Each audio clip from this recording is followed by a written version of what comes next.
going to go ahead and get started. Kara, are we ready to roll? All right, we're gonna get started here. Yeah.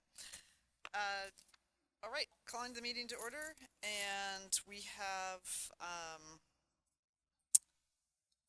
three potential agenda items. We have agenda items, and I am going to ask. Looks like we have public comment signed up, but would you like to provide public comment when we actually get to the agenda item? Okay. And I'm going to move the agenda item around just slightly. I'm going to start with the policies and public comment, and we have two policies that have been first read. The first was a change to the Board of Education policy that essentially is just fixing something that's not aligned with statute. We haven't had any public comment on that, so I'm assuming we'll have a second reading at the next meeting. So unless does anybody have any? Do you have any comment on that? Or okay, I haven't heard anything. Oh.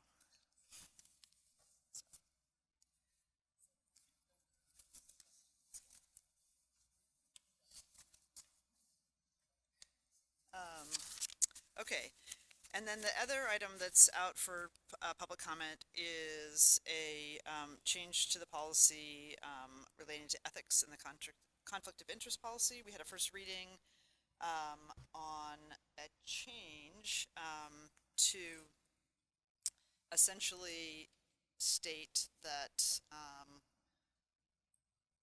current board members may not apply for or accept a position at Portland Public Schools. And as part of the last discussion in committee and also at the board meeting, a question was raised about, that was I think a very legitimate issue of people who had worked in schools, and given this is a volunteer position versus a paid position, that if they wish to go back into a job at PPS, the hiring cycle at PPS for school staff is in the spring. So in theory, because our board terms end on June 30th, that essentially if this policy were in place and you waited till the end of your term, you would miss an entire year's hiring cycle, which seemed not reasonable, given that this is a volunteer position. Director Wong provided some suggested language that I built out a little bit so that there would be a more clear path, and so a clear path of like how it actually, the exemption actually would work to allow for people, if they board members, if they did want to go back into a school-based position and not want to miss that hiring process, that there would be an exemption process.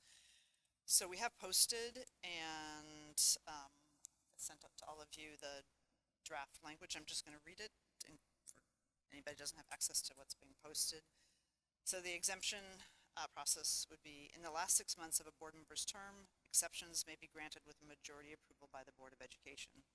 To seek an exemption, a board member must send a communication to board members stating their intent to potentially pursue school-based employment with the district, and board leadership will place a request for an exception on the agenda of the next meeting of the board in the normal course of agenda setting. No application for discussion or acceptance of district employment should occur before the board approves the exception. Again, not being a really detailed process, but trying to provide a process so that someone wouldn't, Director Wong shared it, like there should be an exemption, and the method you would get it would be a majority of the board, and so this just lays out the process by which it would be. I'm having trouble with the internet. I'm not connected, but when I read through that, I wondered, I'm sorry, I'm going to lose my question. I wondered if, I'll come back to it, I'll remember it just a moment. Okay. That's right. Yeah, and that one you just read is different from the one that said you may not be able to vote on. Yes, that's been removed. So Yeah. in a sort of discussion with Director Wong, his preference, and I agree, is to keep it high level and fairly simple, but also showing like a board member, like, here's how you do it in a way that you could actually get your request in time for the board. And instead of having it being, the request being sent to board leadership, it's sent to just all board members, because they're, in practice, it could be the board, somebody in board leadership who wants that. So it's just sending in the request, and then there's an automatic consideration of the request. But it did remove the other piece because that's not really necessary. Yeah, I like the way it came out after he made the Remove second that. Okay. change, yeah. I was just going to say, and my question was about, and Ms. Colby just asked me about the experience at Harvard, and one of the things they proposed about policies was to always ask how it would impact students. And so this is one of those ones where I feel like we're managing each other. It's kind of a board management thing rather than focused on student achievement. I just put that out there because I don't know how this would impact student achievement. It was just a question. In fact, that was just, it was recommended that at every policy discussion we ask how the policy impacts students. Yeah, I think we have a number of policies, especially the ones that relate to sort of our board governance, that are just around our governance, that aren't necessary, that don't have a direct impact. I would say the community's trust in the board's operations and ethics and our credibility is important to us accomplishing our goals and our mission around student achievement, and having a transparent and strong ethics policy, I think, does build credibility for the district. So when you have questions around the district's credibility or trust or the ethics, then people have questions about a whole host of other things. So Absolutely. And I feel like, you know, I'm a racialized person in Portland, and so I've had to hold myself to a pretty high standard of behavior in all venues, no matter where I go. And I would hope that, you know, people that are elected would also hold themselves up to a high standard, and that we wouldn't have to govern ourselves so heavy-handedly.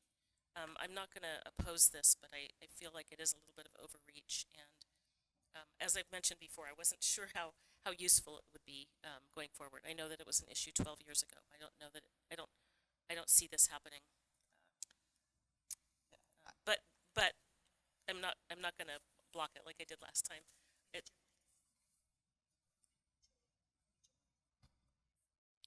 Oh. Oh. Can you hear me?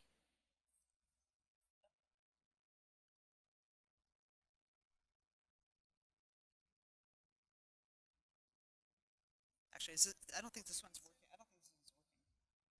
But how about this one? Sorry.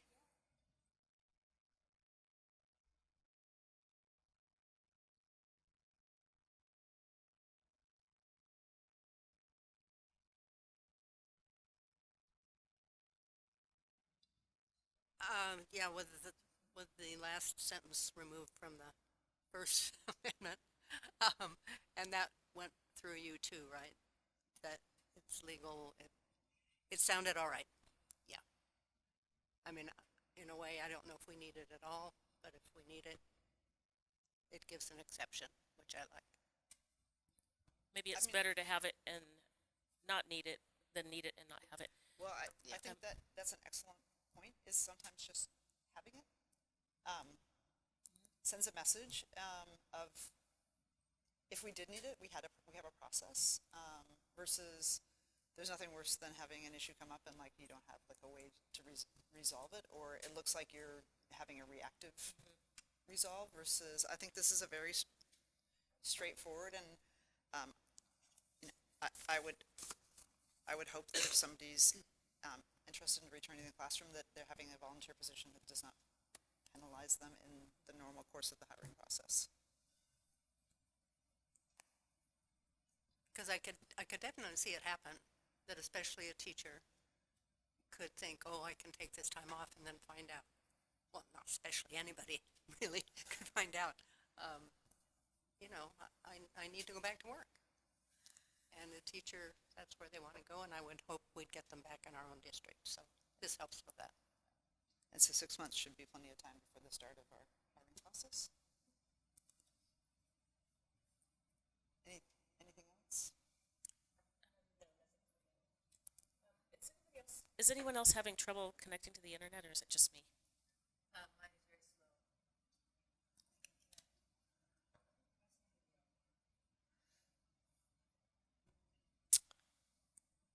Okay, we'll go to the next agenda item. And the next agenda item is the solicitation, registration, and reporting draft policy. And this is a new policy that we've had a couple of runs through.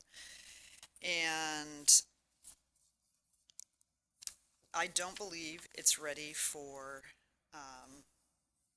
action today. So I really wanted to have it on the agenda for whether there are further questions about it.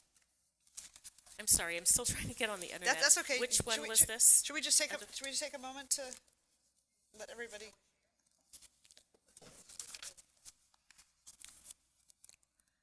Because of course I'm having the opposite problem. I have I can't find my written piece of paper. I just had it.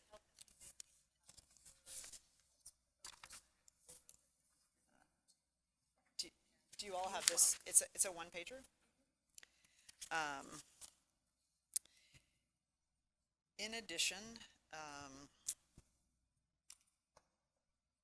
Emily Courtnidge, who is our lead on contracting, sent some information that takes us deep into into contracting and procurement that I've shared, which explains some of our different procurement processes. And in the vast majority of cases of our procurement, there's a clear process by which they're scored and is competitive.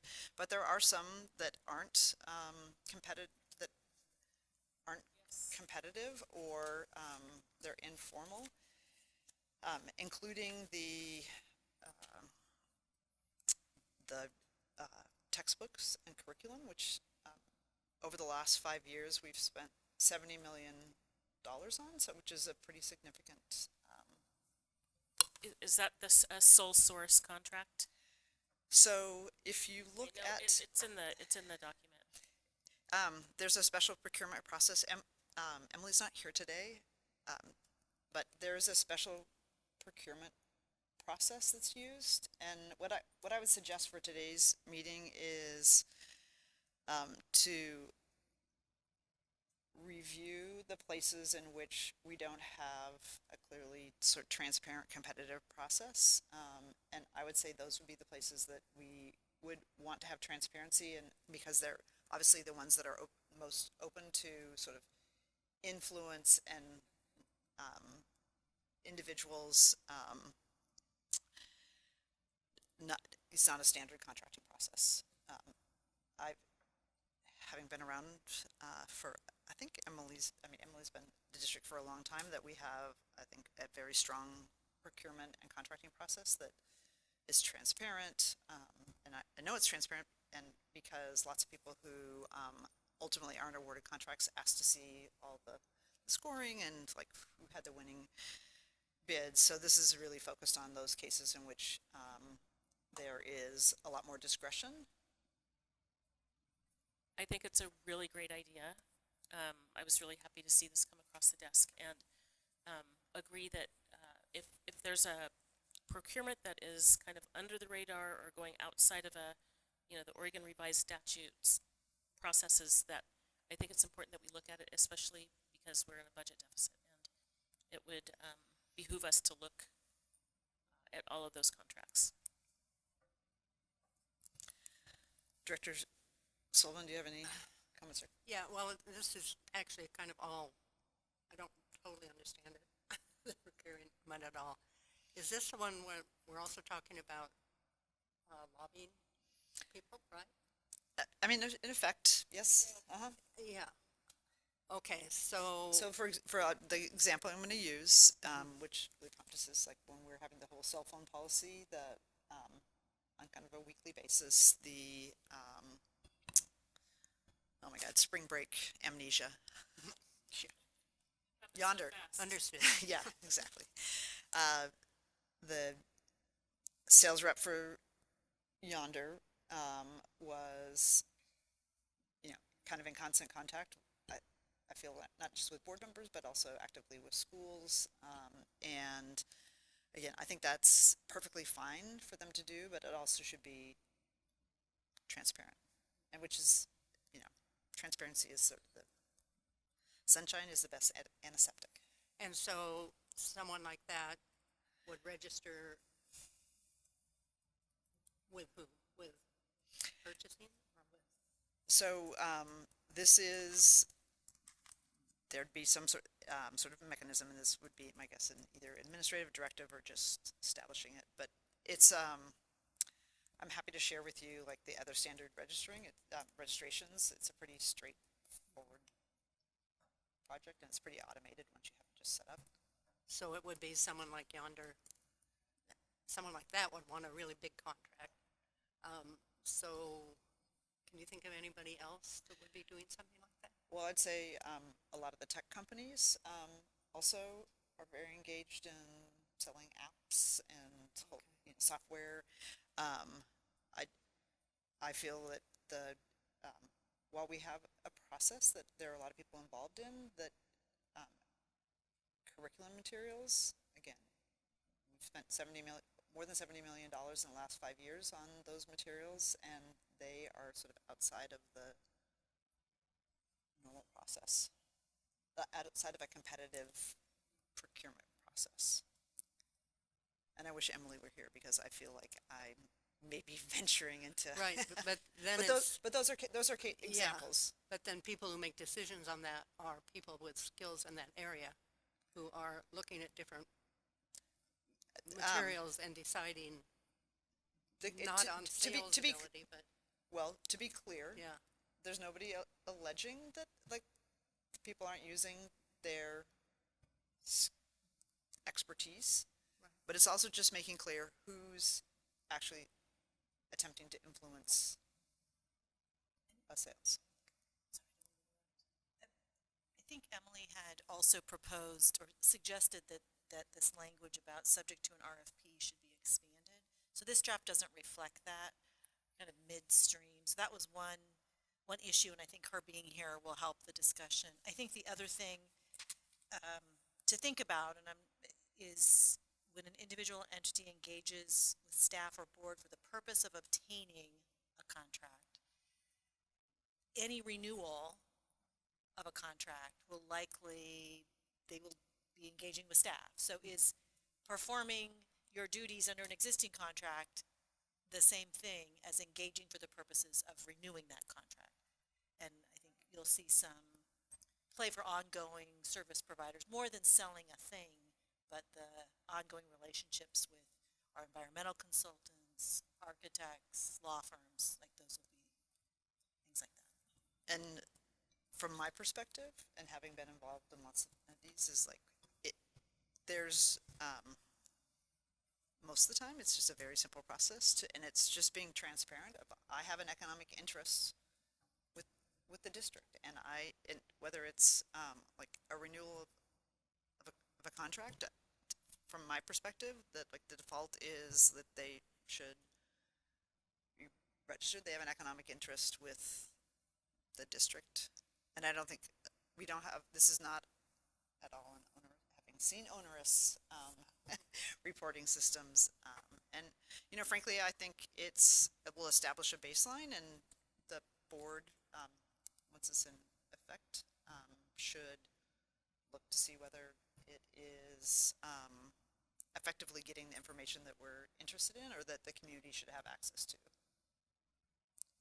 As to who is going after contracts. Yeah, and again, there's nothing wrong with it. That's Yeah, we want which you people to be should be doing, we want people to be doing business with the district, and we want highly qualified individuals.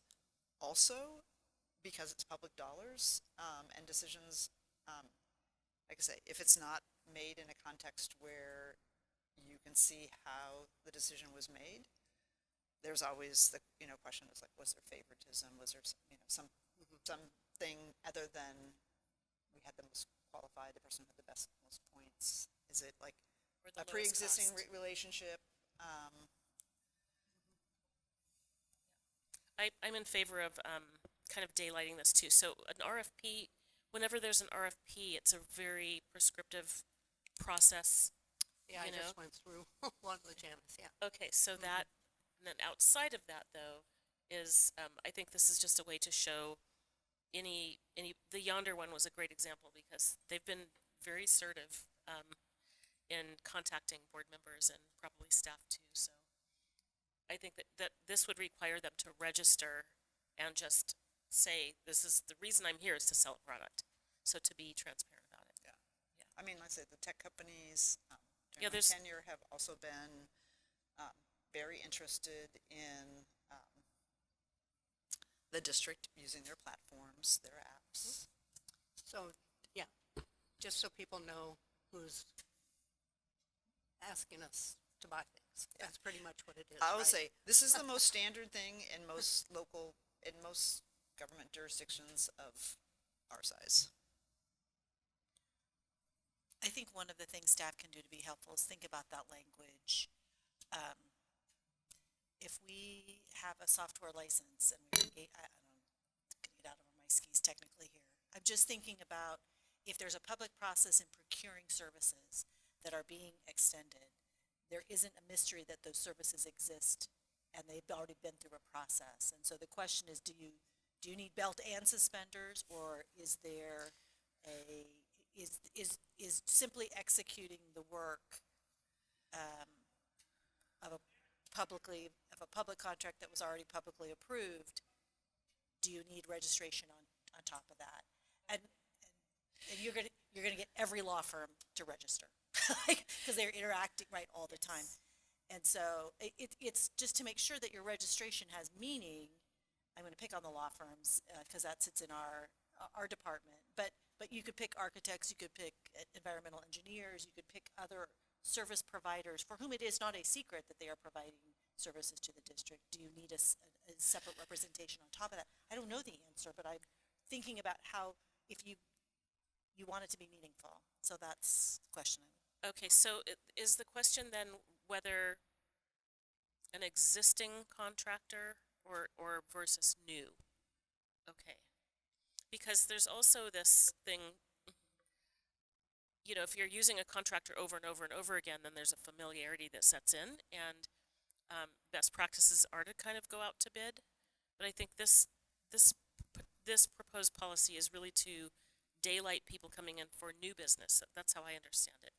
Or is it for There are some existing? exceptions for personal services contracts that aren't subject to the same RFP, and that's why we need Emily here too. She will make this a more Okay. informed conversation about which ones have that public process, that public RFP process, And which ones don't. And there are, as you all have approved the purchasing and contracting rules, they are very thick, and she really is the expert. But I'm not trying to urge you in one direction or the other. I'm just daylighting the issues that'll come up as we go to implement, and we'll get questions. And so if we intend that existing contract holders who've been through a public process are also supposed to register because performance of their duties under that contract creates a registration trigger, we may want to say that clearly.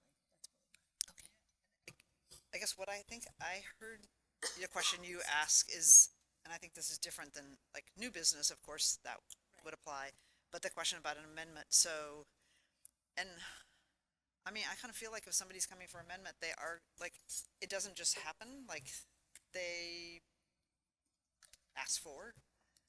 And, I mean, so they're going through like a non-competitive process I mean, we approve amendments right. all the time, and I'm assuming. Sometimes we ask them, and so we say we need to keep, we are required to have an ending date on the contract. The contract is about to expire. We are going to put some more dollars on it and some more months on it because you provide an ongoing service. When we have asbestos exposure, we need you to be on site immediately.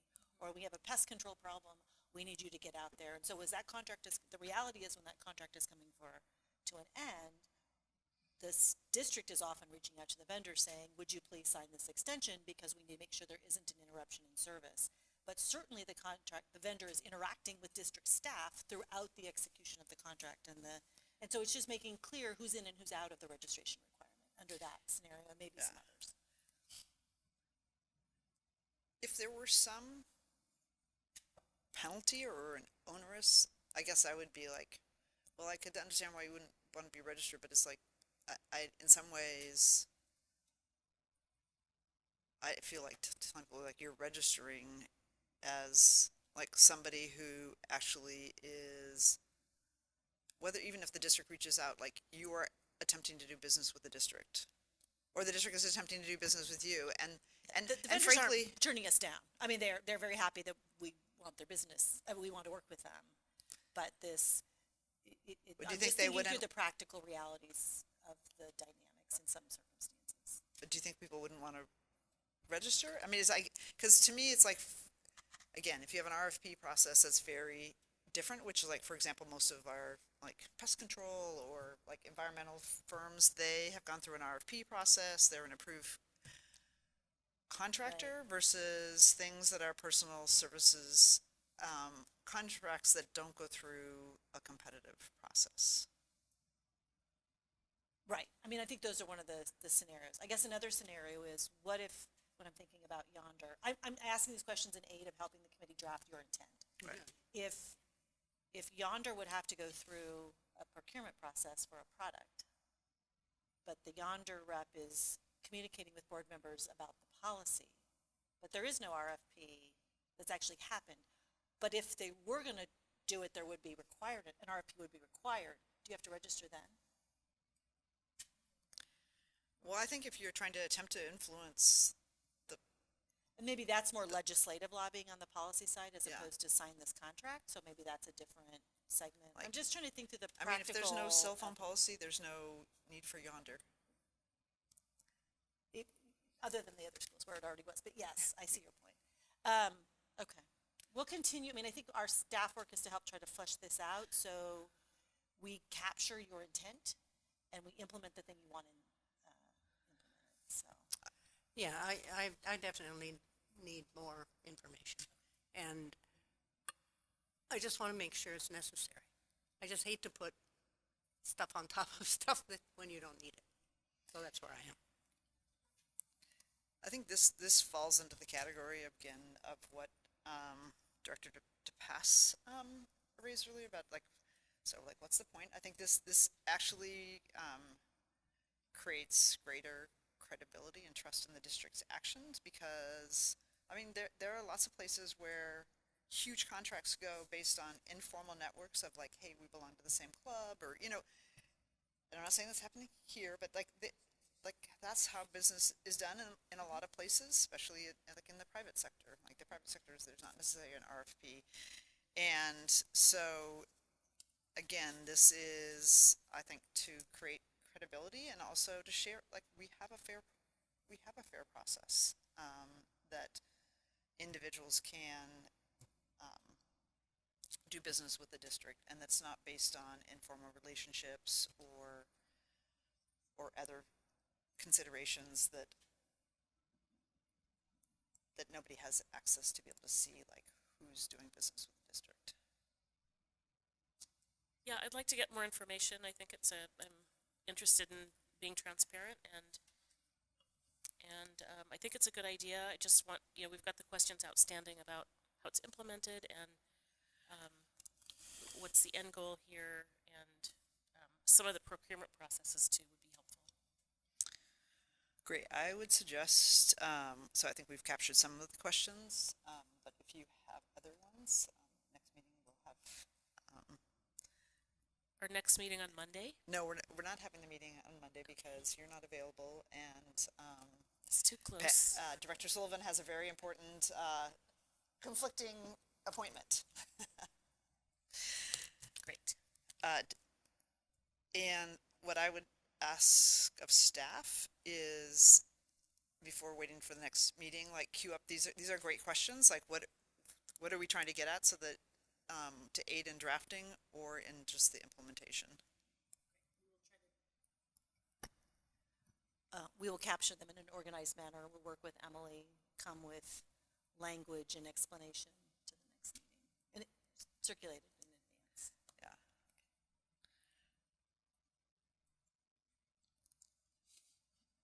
So the other, just the last piece on this, and this is more like the implementation, but having just gone through, I'm sure you all have just gone through the SEI process, the Statement of Economic Interest, is it's a relatively automated process. I mean, so they have education materials which they've developed over the years, but like literally you get a link and there's your form and you just fill it out and you send it in, and frankly you're not engaging with, unless you had questions, with the Oregon Government and Ethics Commission, I think that's what it's called now.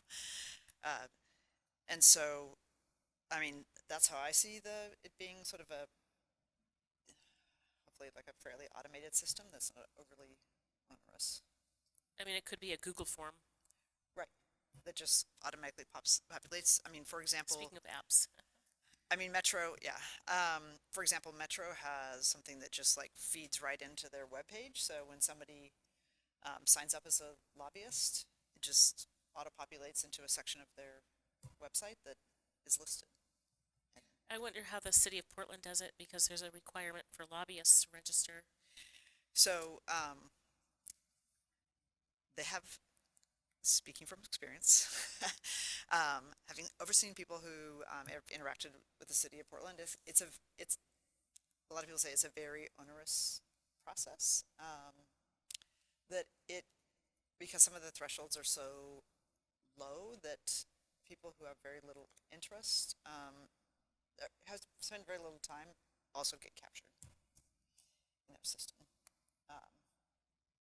So hopefully we designed a system that's easy to, again, the whole purpose is easy to comply with, and it shouldn't be onerous, and it should be like, we're not trying to play gotcha. It's just, it's information that's informative of like, hey, who got that contract and why? And like I say, we have a fair number of public records requests of people who didn't get contracts, who file public records requests of like who got the contract.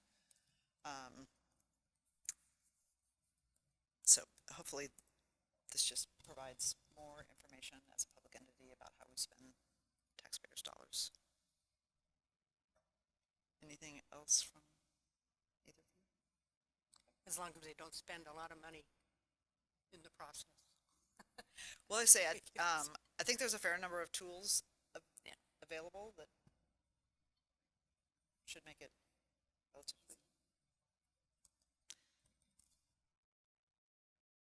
Say, the goal is not to be playing gotcha. It's to make it easy for somebody, if they have an interest in the district, of like, here's the process. You just fill out the form, and again, there's not a set of penalties. All right, our last item of business is 4.10.020, the compulsory enrollment, age and grade level at entrance. It says discussion and potential action, but we won't be taking action.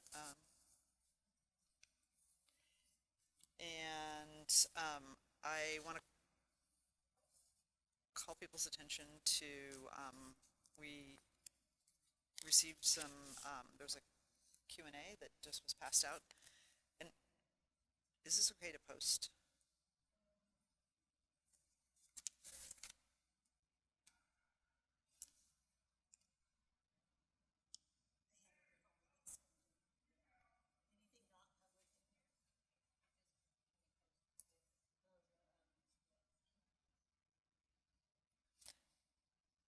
So unless there's a reason why we can't post it, we're not taking action, so I think it's fine for you to say later.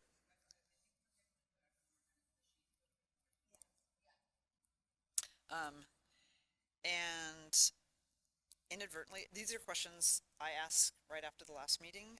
Inadvertently, they weren't captured until yesterday or this morning. So I appreciate staff hustling up today to get them answered. But So how many do you have? I'm looking at 14 questions. no, I'm only looking at one page.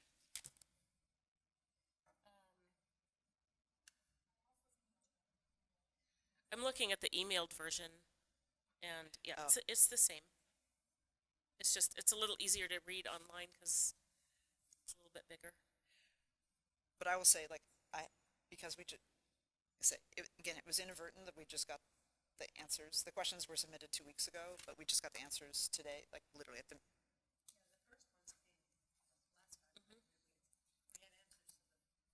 The first batch. We had answers to the first questions last time we met. But So not there's some new ones, yeah. So because I haven't read through them, what I'm gonna do first is ask for public comment. So.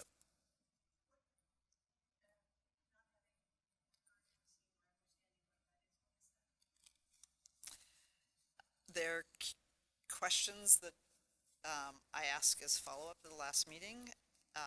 We could give you a printed copy.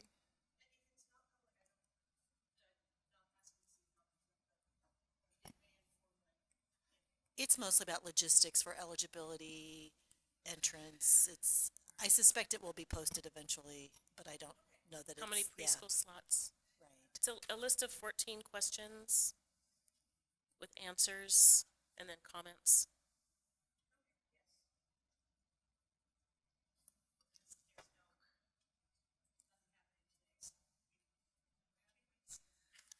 To make it official, we'll call Jessica Colby for public comment. Wait. It's been a while since I've given public testimony.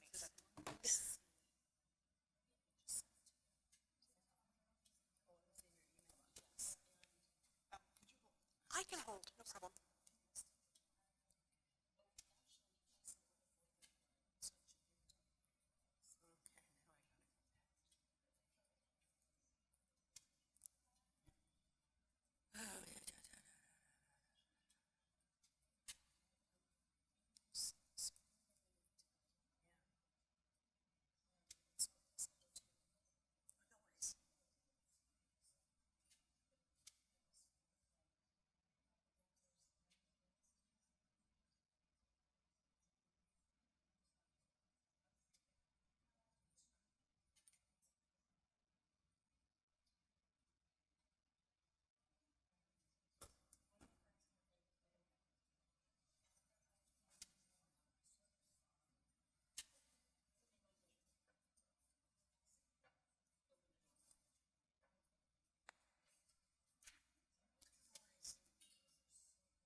Sorry about that.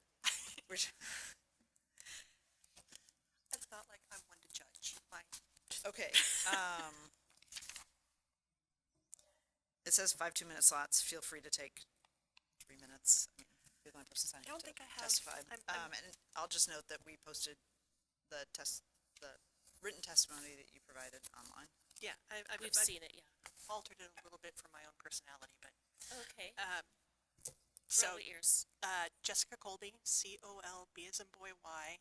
I am the co-chair of TAGAC, Talented and Gifted Advisory Council, and I have been part of TAGAC for 10 years, maybe, amongst other advocacy issues. So TAGAC believes, as you do, that to provide the best support possible for students' growth and well-being, every student's needs must be met where they are. Sometimes that means waiting to start kindergarten. Sometimes that means starting a bit early. What we are cognizant of many of the problems surrounding this issue, from potentially wider age range gap in a classroom to the deep financial cuts that are headed our way. Not to mention that early academic readiness can often be shaped by privilege, that bias is a part of it, that all of equity is an issue. Although historically a relatively small population of families request early entry to kindergarten, it's important to those families and it's highly impactful to those children. A child's needs should not be forfeited because concerns that parents will argue that the birthday cutoff is arbitrary, or because there could be a spread of just over a year, because we're not talking 2 years, we're talking, just under 5 to 6-ish.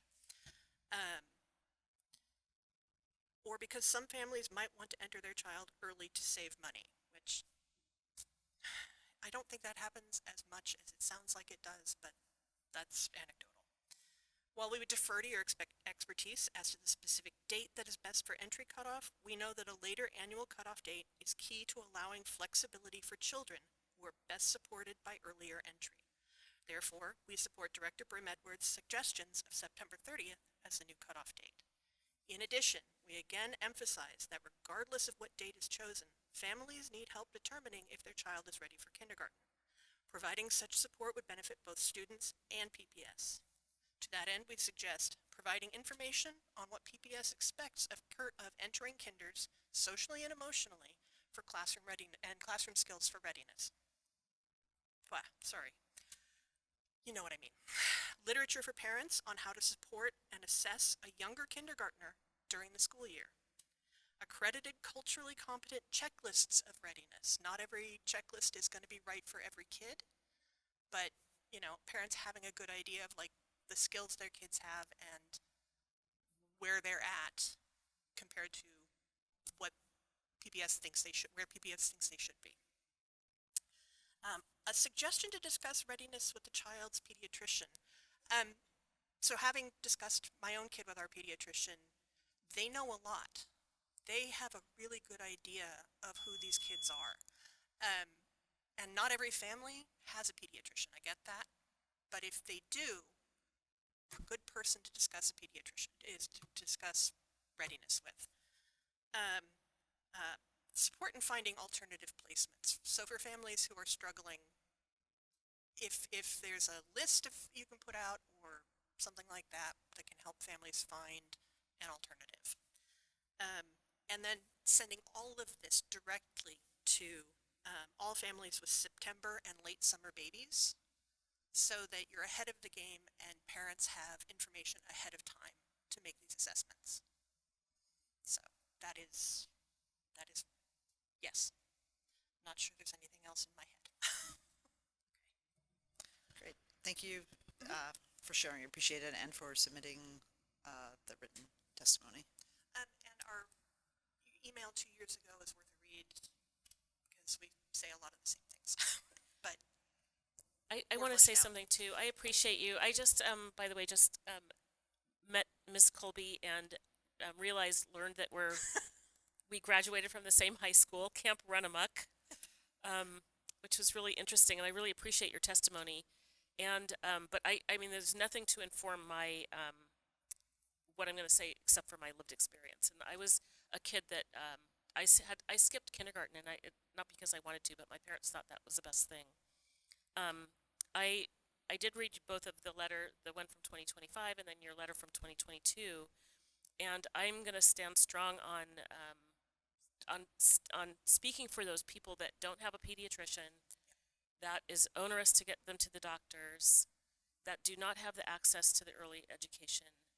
And I really want to uplift the staff memo, because in it, the very last suggestion is just because of the historical data that they tracked, and they're taking current trends and historical data into consideration, the hearing from the Enrollment and Transfer Center, Early Learners Department, and the TAG Department, the most equitable and logical decision is to abandon the early entry to K policy and stick with the September 1 date based on what's happening in all of the other districts and nationally. And so while I know you're struggling, while I appreciate your testimony, I do want to speak for those families that don't have the privilege of being here to testify.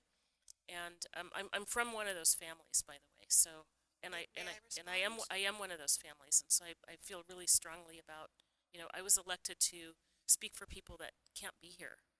And may I respond? Sure, but very yeah, briefly, I, fully support and understand. I do not. yeah, I'm not in favor I of would just moving like the to point date, out that in this other is not words. early to entry to kindergarten in the same way at all. Completely different beast. This is open enrollment for 1 month, no barriers, any family can apply. That is completely different to what was happening before, which required large financial means, The testing, the testing and all of that.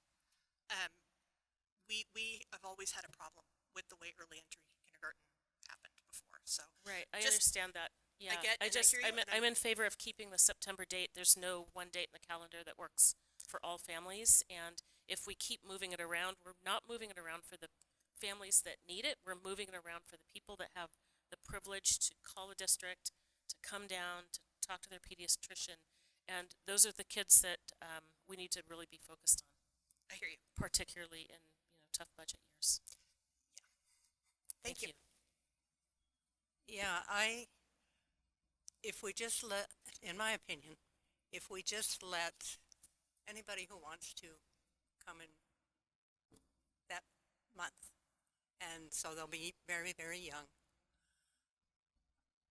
and even if they've had some testing and talked to pediatricians, I taught preschool and I taught kindergarten, and I have had, you can imagine, a huge range of abilities. I'm sure there were some kids that maybe could have been tagged and gone to first grade, but there's a lot more than school readiness.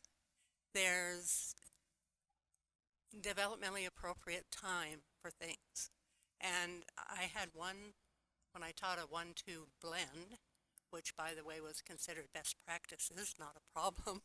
I had a first grader who had a September birthday, and when the second graders went to third grade, he wanted to go with them. His parents wanted them to go with him.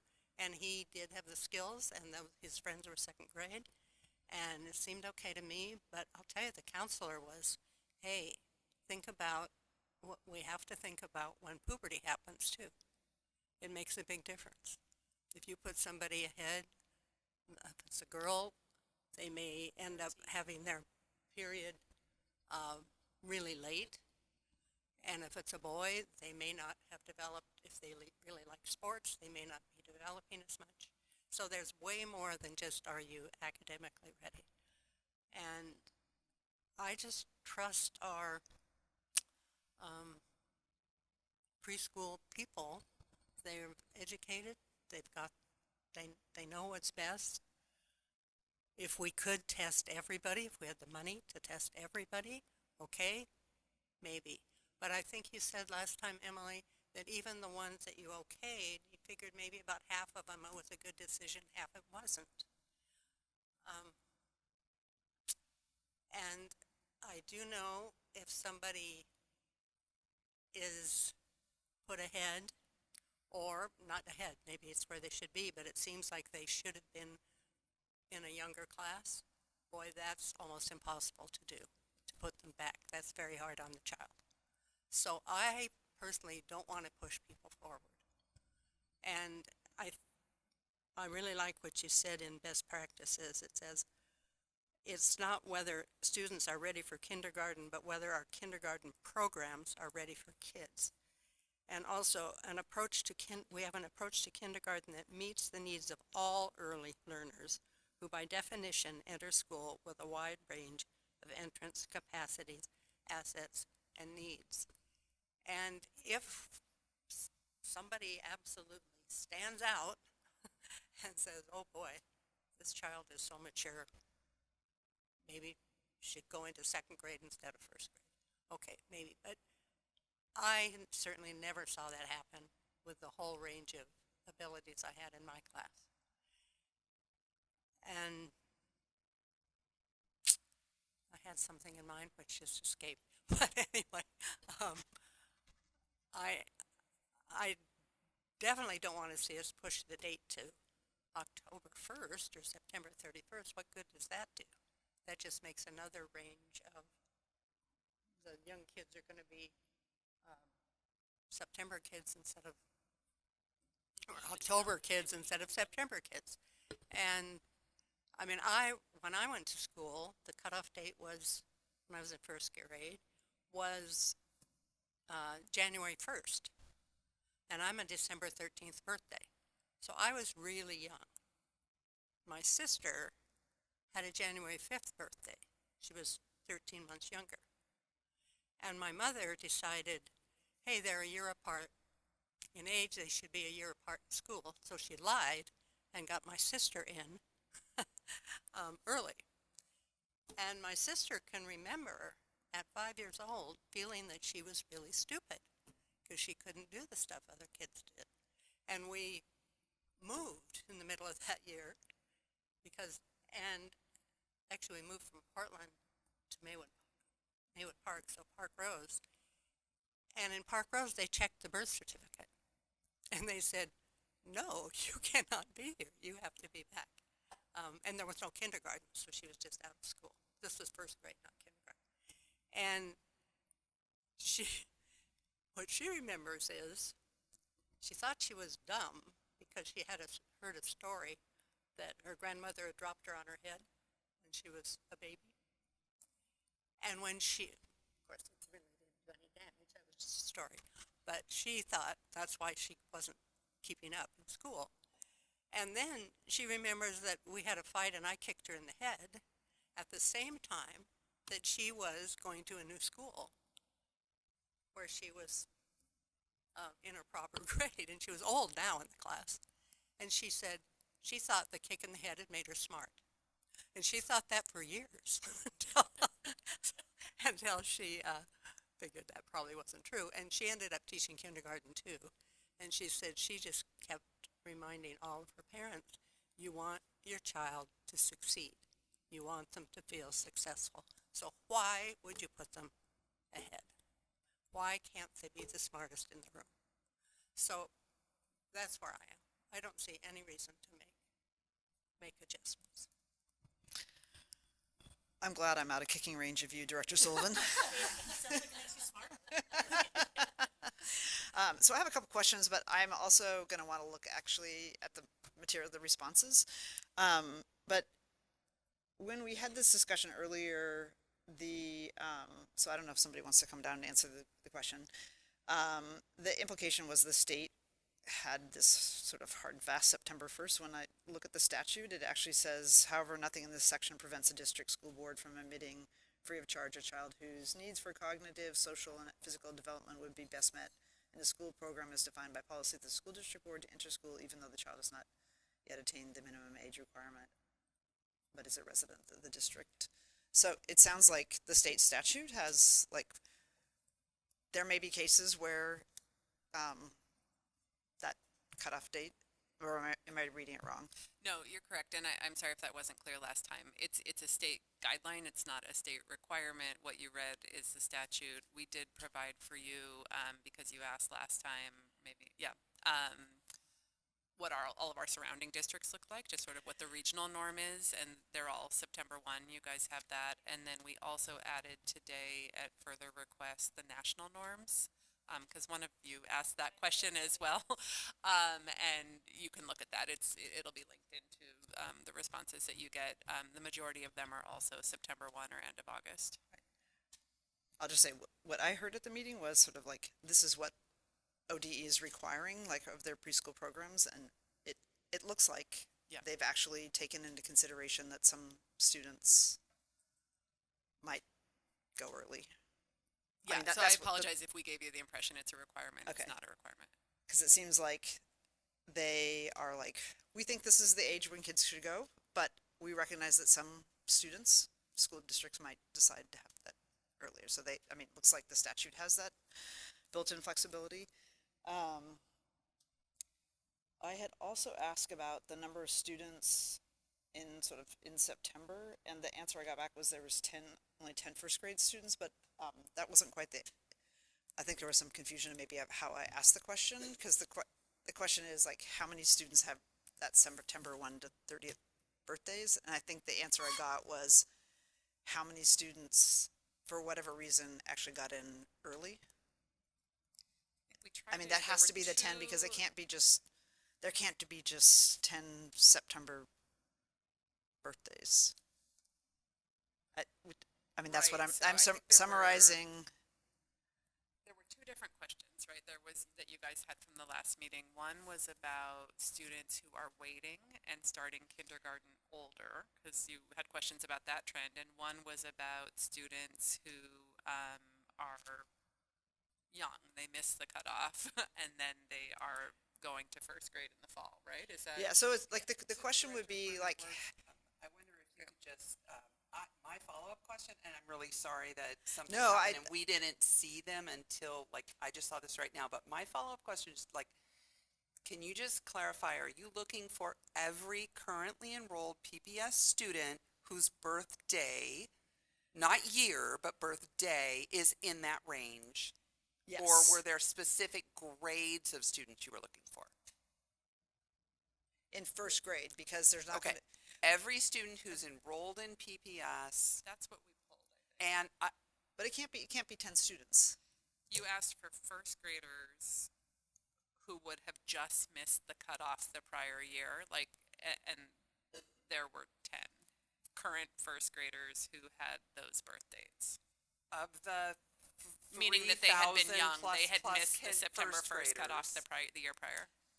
we asked we asked for just give us all the kids who have this age range and are in first grade, not if they had gone through open, because we didn't have Right. And early entry. So this is who we know of. So- This is who's in It has a PBS. So year you're saying attached. there's- It's not any first grader with a September birthday. It's the first graders who had the September birthday that would have missed the cutoff. So you're younger than most of their peers.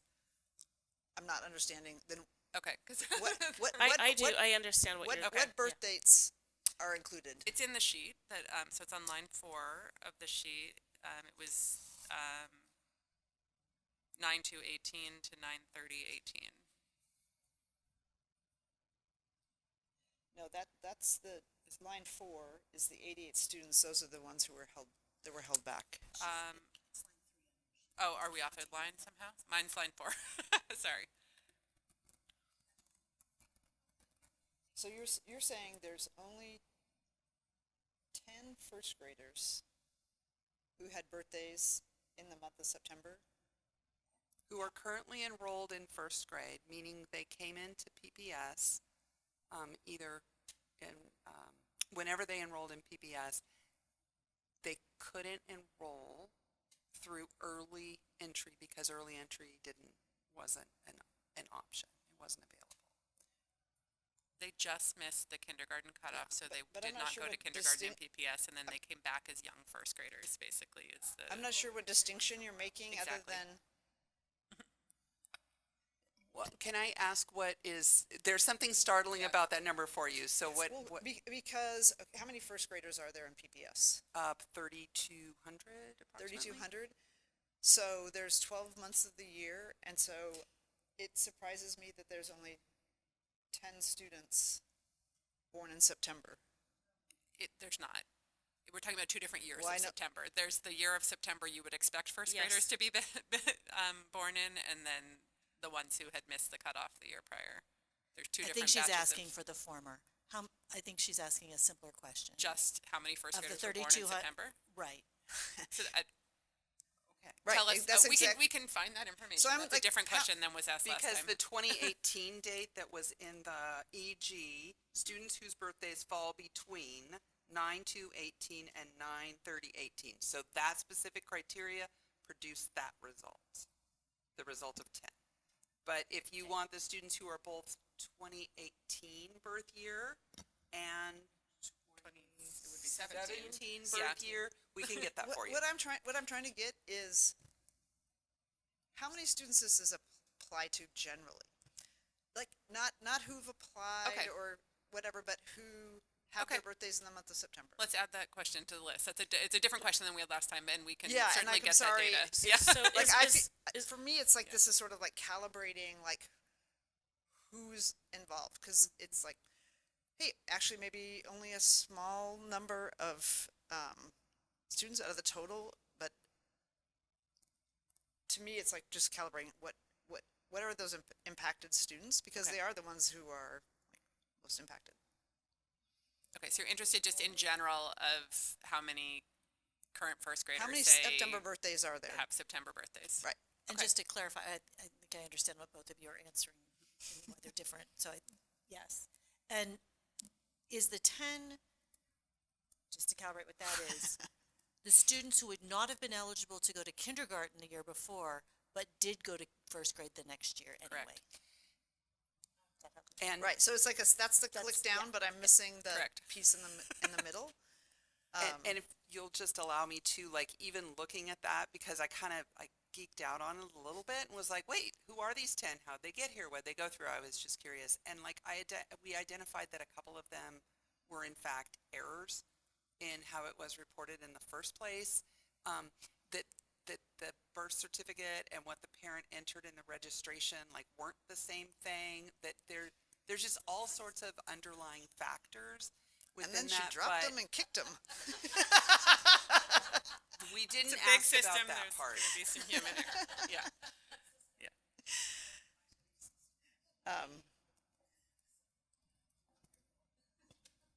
Yeah, so I'm trying to just what the universe. I'm sure we can get you that information. what the universe is. Thank you. Sure. Thank you. Sure. And So is this fair? I've just revised it a little bit to say, provide counts of all first grade students who have September birthdays regardless of birth year. So the first one, I had the birth year of 2018 only, and that's Right. not what you were after. This Because is every it's- birth year, but you're a September birthday. Got it. right, because I'm just trying to get the sense of like the Sure. magnitude. Sure. And I could maybe do like 3,200 divided by 12, like on average it'd be X. But it's also like that is the most. So like, if your birthday is in October, it's like, you're in the next year. But if you're in August, it's like, hey, you get to go ahead. And so I'm wondering how many students are impacted by that, and then how many.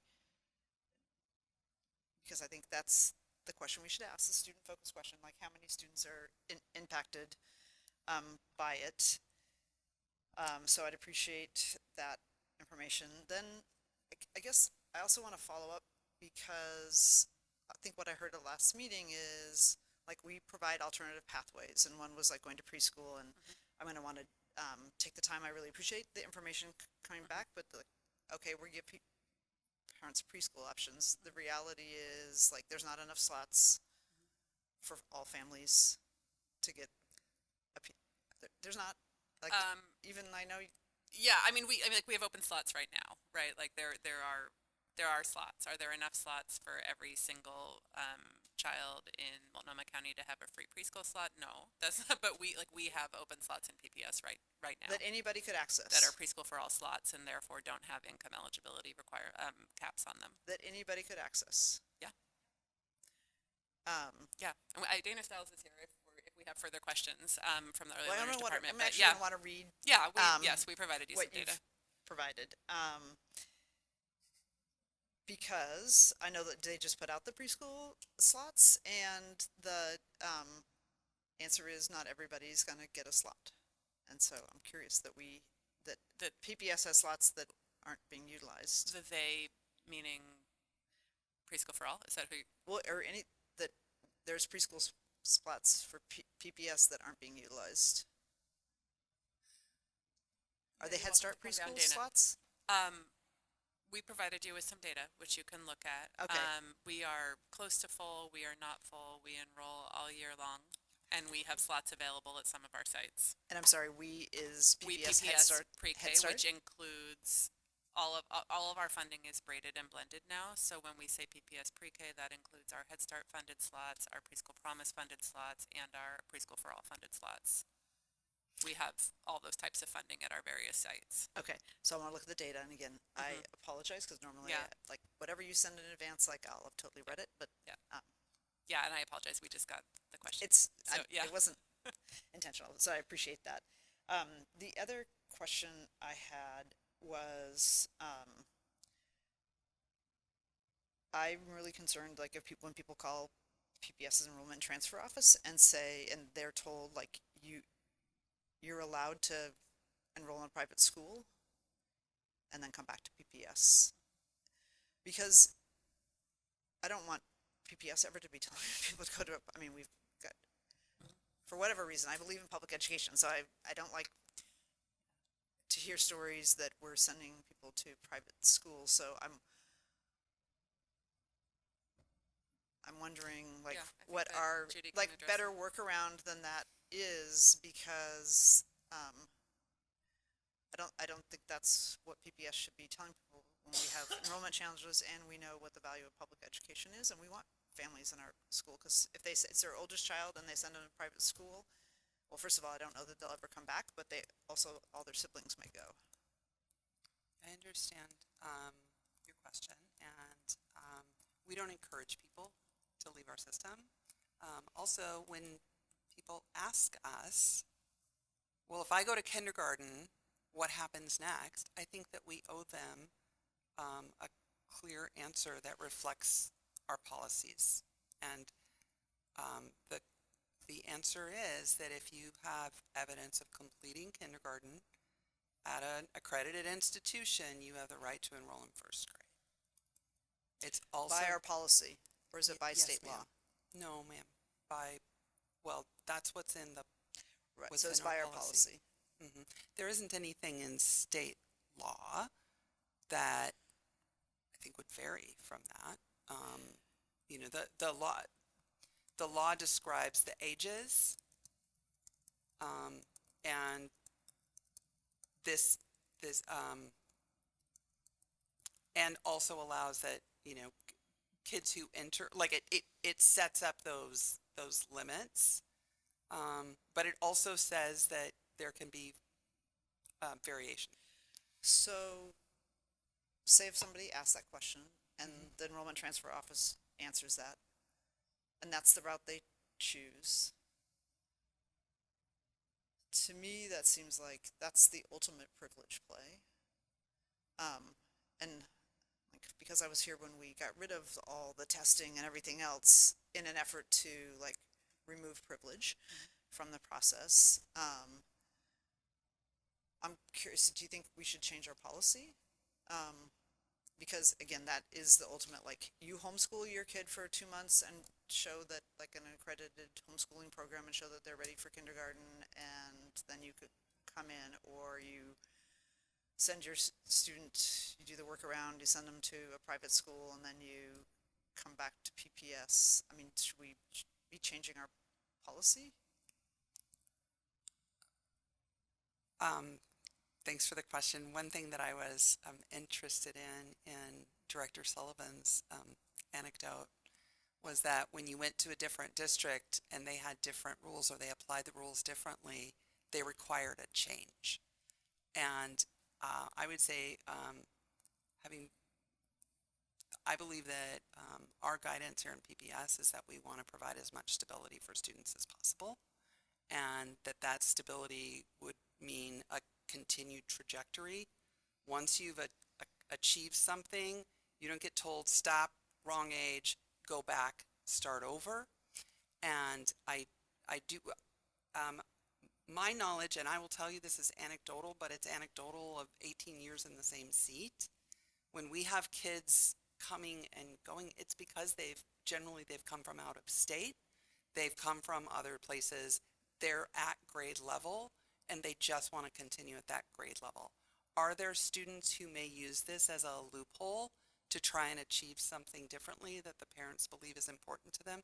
I can't say that doesn't happen, but if you were to demand entry based on age only and not on succession from prior grade level or continuing in current grade level, I think that the potential for disrupting students who had been successful and found themselves in Portland would be great as well. So I would just encourage you to consider the other kids who fall into these categories. If you look at the list of states, you see that there's a range of dates that, and some states leave it up to their local authorities to choose. So we know, my own anecdote, my oldest child started school in Michigan where the cutoff was December 1st. It's now September 1st, but it used to be December 1st. So